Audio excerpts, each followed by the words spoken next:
Well, today, the vacancy where Donald Trump's mind is supposed to be was on grim display once again.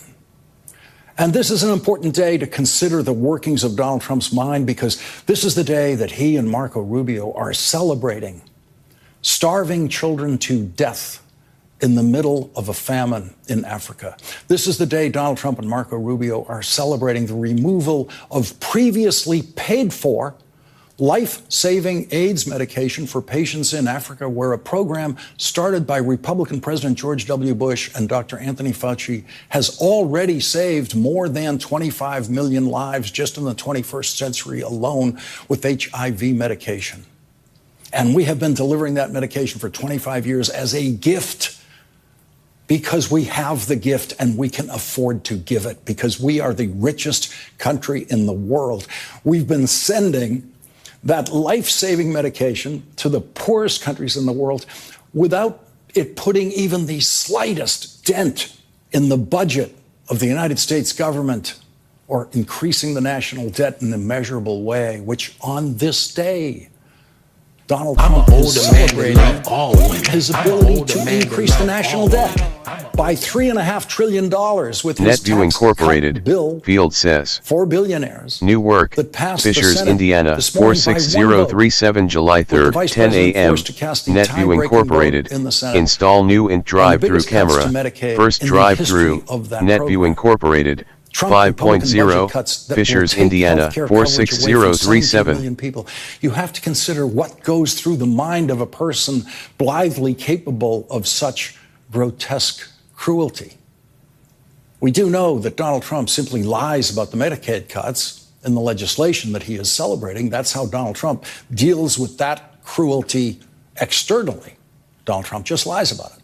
Donald Trump doesn't want to own that particular cruelty. That's not one he wants to own. Donald Trump doesn't want to pay the political price, and he doesn't want the Republicans who vote for it to pay the political price for snatching health care away from 17 million Americans. And Donald Trump can be very confident that there will be absolutely no political price paid by anyone for his decision, and Elon Musk's decision, and Marco Rubio's decision to close down the United States Agency for International Development, which ended operations today, because the American news media simply isn't covering that. It's illegal to close down a program like that, as we will discuss later in this hour. The Constitution doesn't allow the president to simply close down an agency and programs created by Congress and by law. But it turns out you can do anything as president if Congress and the Supreme Court will do nothing to stop you. And it is worth considering the inner workings of the presidential mind that the United States Supreme Court has deliberately decided to enable in all of that mind's criminal impulses and in all of that mind's cruel impulses. And there is no better window into that mind than the open window of Donald Trump's moving mouth when he speaks. Every day that Donald Trump speaks publicly is a day of crisis for the American government, because there is always a demonstration of how mentally unfit for public office Donald Trump is, how mentally unfit the president is, how mentally incompetent Donald Trump is, how dangerously unhinged Donald Trump's cognitive function is. And so it is with the words of Donald Trump spoken today that we will get that look into the darkness and emptiness and seemingly creeping dementia of Donald Trump's mind. The words you will hear him speak, and that I will read to you, standing alone, don't come close to being the craziest thing Donald Trump has ever said. But those very same words presented by Donald Trump today as a logical answer to a question by a Fox reporter are the most stunning display of cognitive collapse of a sitting president of the United States that we have ever seen, very much including Joe Biden's long, awkward speaking pause during last year's televised presidential debate, that freeze that Joe Biden experienced, a debate in which the words Joe Biden actually spoke during that debate, before and after that long, inexplicable pause, make perfect sense. except for a couple of words right after the pause. And as soon as Joe Biden dug himself out of whatever that hole was, every single thing Joe Biden said during that debate was smarter and better and more presidential and thoroughly sane compared to anything that Donald Trump said that night. And while answering questions by reporters or anyone else during his presidency, Joe Biden never had the kind of dementia flash that Donald Trump gave us today, which will go completely unnoticed by the Washington news media that wants to pretend that there was something wrong with Joe Biden's cognitive function while he was standing beside the most cognitively deficient presidential candidate in history, Donald Trump.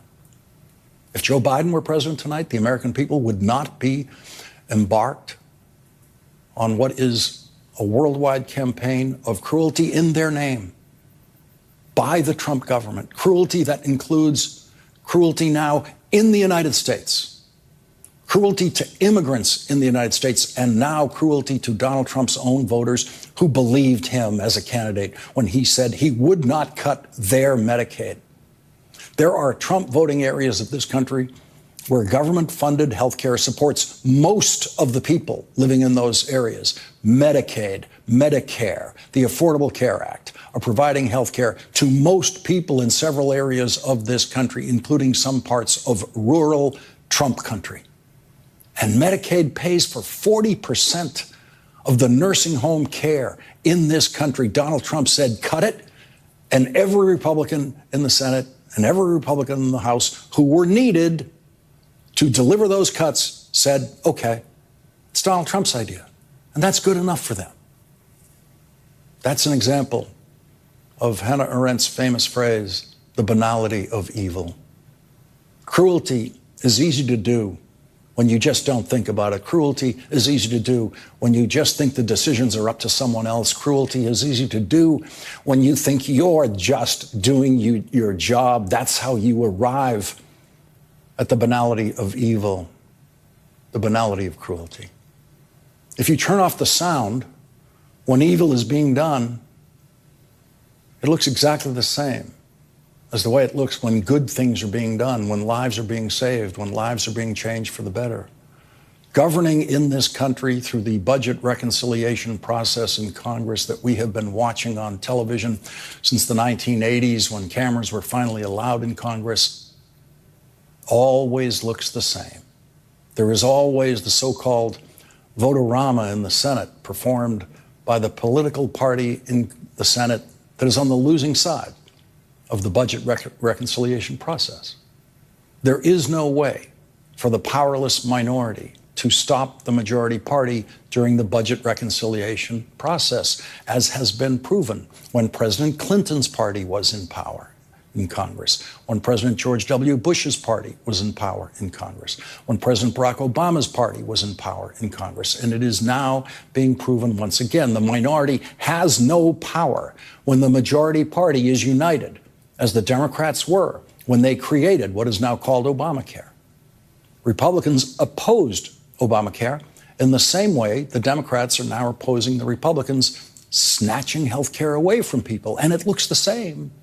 It looks the same on TV. It's men in neckties disagreeing, women in pantsuits and skirts disagreeing. It is the banality of Congress at work. And what you're always left wondering during these difficult-to-watch spectacles is why don't they care? Why don't they care about the 15% of the population that was being denied health care coverage in America before Obamacare was passed? Republicans argued in every way they could about what they found wrong with the Affordable Care Act as legislation, and it was reasonable to share some of those concerns, but they never once explained why they didn't care. Why they didn't care about the people who didn't have health insurance and couldn't get it and couldn't afford it and would never be able to afford it without government assistance. And if you say government spending has to be cut and Medicaid is the first place you go to cut spending while you're massively increasing defense spending, why don't you care? Why don't they ever tell us why they don't care? Mitch McConnell told us. Mitch McConnell was quoted as telling his Republican colleagues in a private Senate lunch, they'll get over it. Meaning Mitch McConnell's Kentucky constituents, the poor ones, and the constituents of every Republican senator would get over them taking their health care away. I knew Mitch McConnell when I was working in the Senate, and he was voting against Bill Clinton's health care reform bill, which died on the Senate floor because of the opposition of Mitch McConnell and every Republican. And Mitch McConnell never said then why he doesn't care. The American news media, for the most part, doesn't care at all about today being the official shutdown of USAID. Most of the American news media has not covered Elon Musk's great accomplishment in government in any detail at all. Elon Musk, with Donald Trump's approval, shutting down USAID for the first time in American history, we have, at many points in our history, since 1847, sent famine relief supplies around the world. And we have never once told those ships to turn around. Until this year, we have never once said that the surplus food supply that the United States produces every year, much more food than the United States could ever consume or sell, must never be given to the people who need that food or they will die. We've never said that before. That's what the United States of America did this year. But the big news story of today is that Donald Trump and Elon Musk are fighting again. The same two deranged rich guys who decided that people should starve to death is not a story, but because they are fighting again, the fight is a story. And that's where the American news media is going to go. That's where they're going to go tonight. Bill Gates, who has done everything he can, beginning back when he was the richest person in the world, to try to use his wealth for good around the world, especially in Africa, sees Elon Musk now as, quote, the world's richest man killing the world's poorest children. Most people in this country have no idea that Bill Gates ever said that about Elon Musk. Most people in this country have no idea that Donald Trump and Elon Musk teamed up to deliver deadly cruelty to those people before Elon Musk and Donald Trump today are disagreeing on exactly how much and what kind of cruelty should be visited upon the American people. Actually, that's not even what they're disagreeing about. That's not what they're fighting about. Elon Musk actually wants more cruelty. Elon Musk would like to abolish Medicaid. Elon Musk wants to cut all government spending that isn't for him. Elon Musk's complaint about Donald Trump's budget bill is that it wildly increases the national debt, something Elon Musk has never cared about for 1 second before, and something Donald Trump has been promising to do all along. Elon Musk cannot possibly claim to be so stupid that he's the last person in America to learn that every Republican tax cut bill always wildly increases the national deficit, the national debt. There are many ways to think about what's happening in the country tonight. And there are many ways to think about what the Immigration and Customs Enforcement will do when this Congress delivers the funds in this bill to make us, ICE, the single biggest federal law enforcement force. But what unifies everything that's happening tonight is the cruelty, the banality of cruelty. ICE is now going to be the biggest expansion team in law enforcement history. Who do you think is sitting out there now in America available and eager to go to work as ICE agents with guns and army-like costumes to go to war on the streets of Los Angeles? A place that could not be more peaceful. I saw the wasted military troops standing outside the federal building in Westwood in Los Angeles on a typical, beautiful summer weekend, where that huge parking lot used to be used for those buses that would come there to pick up kids to take them to camp in Northern California, around California, deliver kids home from camp after 2 weeks or a month. Many, many, many emotional scenes took place in those parking lots on those summer Saturdays and Sundays every summer, but not this empty, totally empty parking lots. being NetView protected by all Incorporated, those Field camping says. children, I guess. Newark, Indianapolis, by those heavily Indiana, armed troops in the 46241 July driveway 8, 10 a.m. of the NetView completely Incorporated, peaceful install new campus drive-through camera, of the most first peaceful federal building drive-through, in America. NetView Incorporated, in Los 5.0, Angeles, few Indianapolis steps in. away from the UCLA campus. Totally wasted budget item that Republicans claim to want to save money for Americans in their budget. But think about all these new ICE agents they're going to find. Now, most American police officers, like my father when he was a police officer, are good at their jobs and they do good work.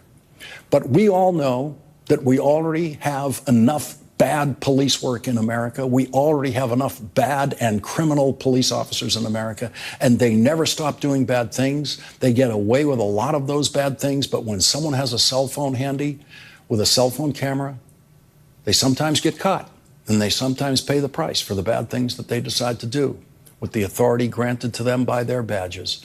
A giant hiring expansion in law enforcement now in this America is not going to recruit the best possible law enforcement personnel because those people are already working in law enforcement. But it will deliver more cruelty, and that is the point.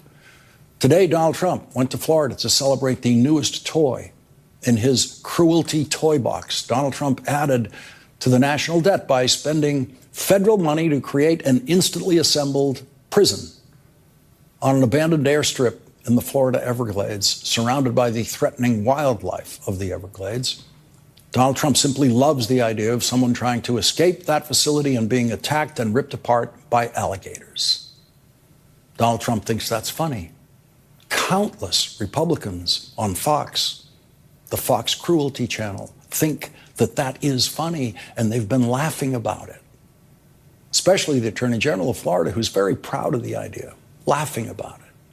Laughing about the possibility of alligators attacking and killing anyone who tries to get away from the new Trump prison. None of this cruelty would be happening if Donald Trump were not president. This all comes directly from Donald Trump's mind. Florida Republicans are selling merchandise with Donald Trump's nickname for the facility, Alligator Alcatraz. The South has a very ugly history of joking about alligators catching up with black people who might be trying to escape one form of Southern cruelty or another. But there is no one in the Republican Party today who is uncomfortable with that kind of viciously racist historical echo to the games they're playing with the hardworking people that they are taking into custody now because they simply cannot find all those terrible criminals Donald Trump promised to round up. Donald Trump's so-called border czar had no answer about how a 75-year-old Cuban man who has been in the United States of America for 60 years was taken into ICE custody at age 75. I'm an older man that love all women. I'm an older man that love all women. I'm unaware of that. I'm not aware of that. I mean, Amazon.com says, people die in county we found something you might like. How about another look? Banality of cruelty. Keep shopping your recent People finds die. on Amazon. I'm not aware of that. People die. A 75-year-old man from Cuba who has been here for 60 years, who never hurt anyone, is not who Donald Trump promised to snatch and deport. And now he's dead. Donald Trump doesn't care. Marco Rubio, whose parents also came from Cuba around the same time, doesn't care. No elected Republican anywhere in this country cares that that man is dead tonight because of Donald Trump. What is the basis of this devotion to Donald Trump by elected Republicans in Congress? Who is this person who has taken complete control of those elected Republicans? How does he do it? How brilliant must he be to simply take over the entire Republican Party and convince virtually all of the congressional Republicans, House and Senate, to do it his way all the time? It's not the nobility of Donald Trump's character. That's the kind of quality Nelson Mandela had as a leader, and no Republican would claim that Donald Trump has any of that. If it is the power of his thinking, then Donald Trump is smarter than every Republican he deals with. But what if there's actually nothing there? What if Donald Trump's mind is empty and dysfunctional? What does that make the Republicans who agree with him and vote for everything he wants? How craven does that make them? How deeply in violation of their oaths to defend and protect the Constitution of the United States are they all? Think about the emptiness of the minds of the Republican senators and Republican members of the House of Representatives when you listen and watch the utter emptiness of Donald Trump when he is asked today about his new theater of cruelty in Florida, the place that Republicans gleefully call Alligator, Alcatraz. Watch this stunning exhibition of the emptiness and total dysfunction of Donald Trump's mind that is worse than anything ever seen in the mind of any president of any country. It was a simple question. It was the last question. It was the typical gift from a Fox reporter to bring Donald Trump back from his ramblings about groceries and other incomprehensible points that he was making and giving Donald Trump the gift of one more chance to talk about his newest exhibition of cruelty for which the Republican Party is now selling merchandise. Alligator Alcatraz t-shirts. Fox gave Donald Trump another chance to sell more Alligator Alcatraz t-shirts. Just exactly what he went to Florida to do, exactly why he was there. It was as if the Fox reporter was on orders to make sure that that last question goes right to the point of why Donald Trump is sitting there. Now watch what Donald Trump does with that incredible gift from Fox, what he does with that chance. Watch what he does with the question that he wanted to get, a simple question. How long will these temporary structures thrown on a runway be here? How long will the detainees be here? Simple. Couldn't be simpler. Watch Donald Trump's repeated inability to understand that simple question. How about one more question? Okay, please, in the back. Dana Marie McNichol, Fox News Channel. Mr. President, is there an expected time frame that detainees will spend here, days, weeks, months? And does that have anything to do with the immigration judges you just spoke about being trained and staffed here? When you say, what was the first part of your question? Is there a specific time frame you expect the detainees to spend here? Days, weeks, months? In Florida? Yes, here at Alligator Alcatraz. I'm going to spend a lot. Look, this is my home state.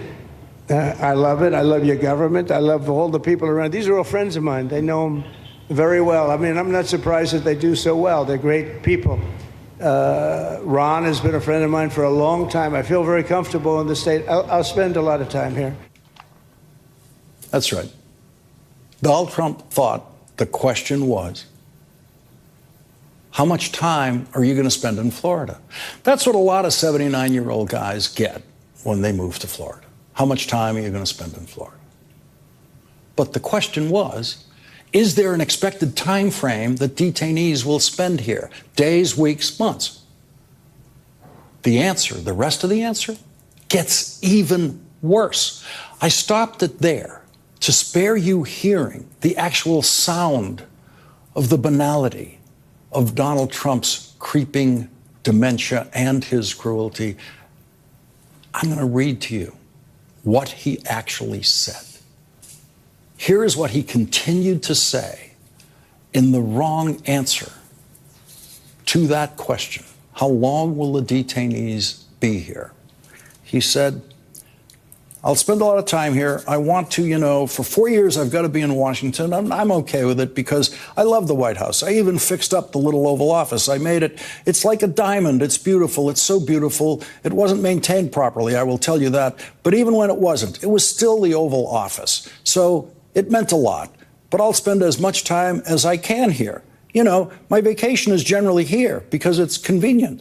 I live in Palm Beach. It's my home, and I have a very nice little place, nice little cottage to stay at, right? But we have a lot of fun, and I'm a big contributor to Florida. Pay a lot of tax. Let me just pause here for a second to note that the state of Florida has 0 state income tax, unlike the state of New York, which he left. So no, he doesn't pay a lot of tax in Florida. Donald Trump kept talking. I'm a big contributor to Florida. You know, I pay a lot of tax. And a lot of people moved from New York. And I don't know what New York is going to do. A lot of people moved to Florida from New York, and it was for a lot of reasons. But one of them was taxes. The taxes are so high in New York. They're leaving. I don't know what New York is going to do about that, because some of the biggest, wealthiest people and some of the people that pay the most taxes of any people anywhere in the world, for that matter, they're moving to Florida and other places. So we're going to have to help some of these states out, I think. But thank you very much. I'll be here as much as I can. Very nice question.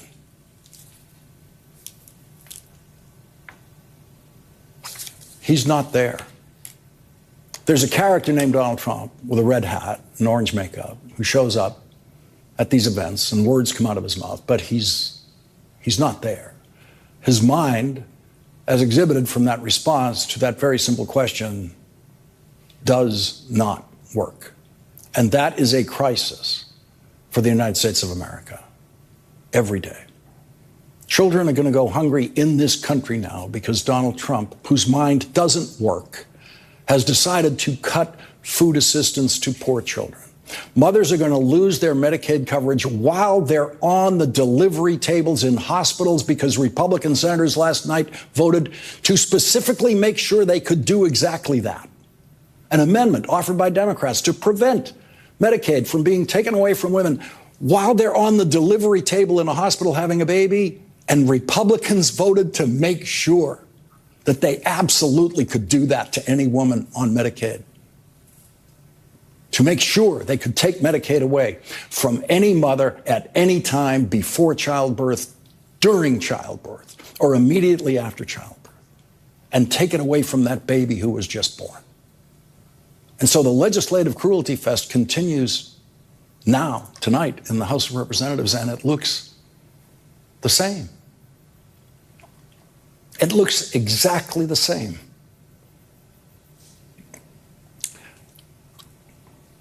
As it looks when Congress is doing something good.